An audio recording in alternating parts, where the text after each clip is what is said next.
Did the 49ers make the right move at the trade deadline, or did they miss out on a game-changing player? While teams across the NFL made big trades, the 49ers took a different approach, picking up a lesser-known defensive tackle to strengthen their roster. With players returning from injury and a strong rookie class stepping up, is this all part of a bigger plan for a second-half push? Let's break down the strategy and see if this low-cost addition could be the hidden gem they need to turn things around. Cuts back to the middle. He's going to find his way home. What a play on fourth down. The 49ers made moves before the National Football League trade deadline on Tuesday, adjusting their roster. Shortly before the 1 o'clock Pacific time deadline, they picked up a lesser-known defensive tackle expected to join the team's rotation. According to a source, the 49ers traded a 2026 7th-round draft pick to the Houston Texans to acquire backup defensive lineman Khalil Davis. As reported by NBC Sports Bay Area, the 49ers didn't make a major trade, but saw this addition as a worthwhile, low-cost move.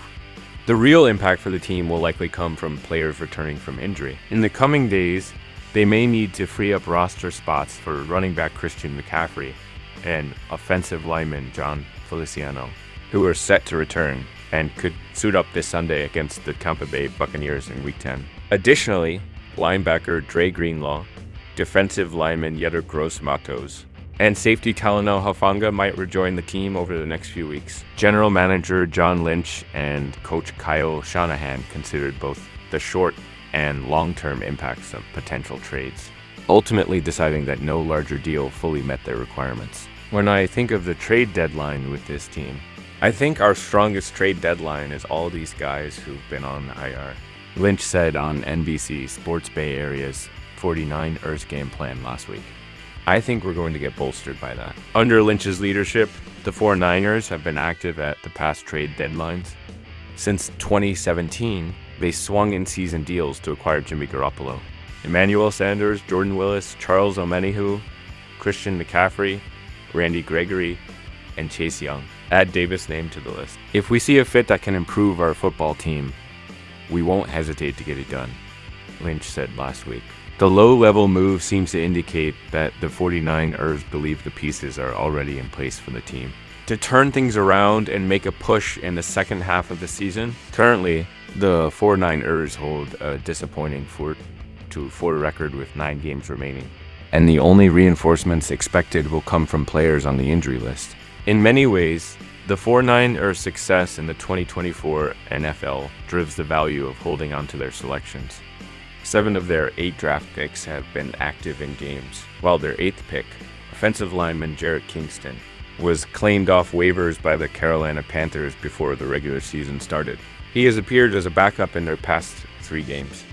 Rookies like wide receiver Ricky Pearsall, cornerback Renardo Green, guard Dominic Pooney, safety Malik Mustafa, running back Isaac Guerrero, and returner Jacob Cowing have all played key roles in the first half of the season.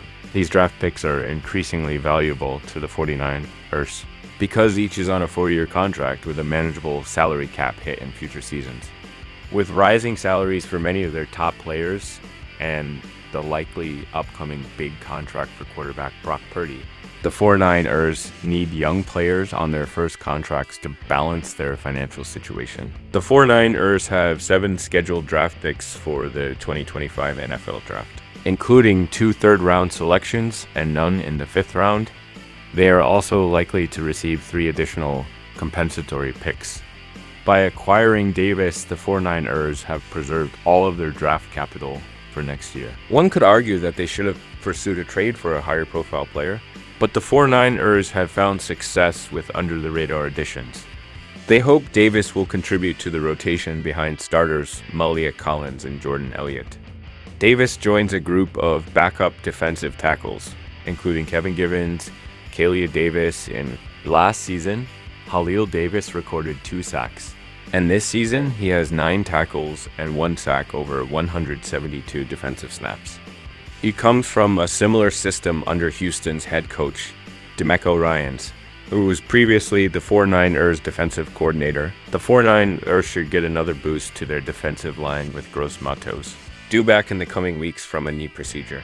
Across the league, teams were busy making trades with multiple buying and selling moves taking place. The Arizona Cardinals, leading the NFC West, traded for edge rusher Baron Browning, giving up a 6th-round draft pick. Would Browning have been an improvement for the 49ers? He recorded 5 sacks in 2022, 4.5 last season, but hasn't reached the quarterback yet this season. The Detroit Lions, currently top in the NFC, acquired veteran defensive end Zadarius Smith in a 2026 7th-round pick from the Cleveland Browns in exchange for a 2025 5th-round pick, a 2026 6th-round pick. The Lions made the move after losing star pass rusher Aiden Hutchinson for the season due to a broken leg. Meanwhile, the Pittsburgh Steelers added defensive end Preston Smith from the Green Bay Packers. Along with the player, they took on $27.5 million in salary for the next 2 seasons, all for a 7th-round draft pick. It's notable that the Packers, who currently hold the 7th and final NFC playoff spot, decided to trade Smith. Would they have considered trading him to the 49ers, a team they'll soon face? Last year, the 49ers made waves with a high-profile trade, acquiring Young for a 3rd-round pick. He added 2.5 sacks over 9 regular season games and recorded a sack in the Super Bowl.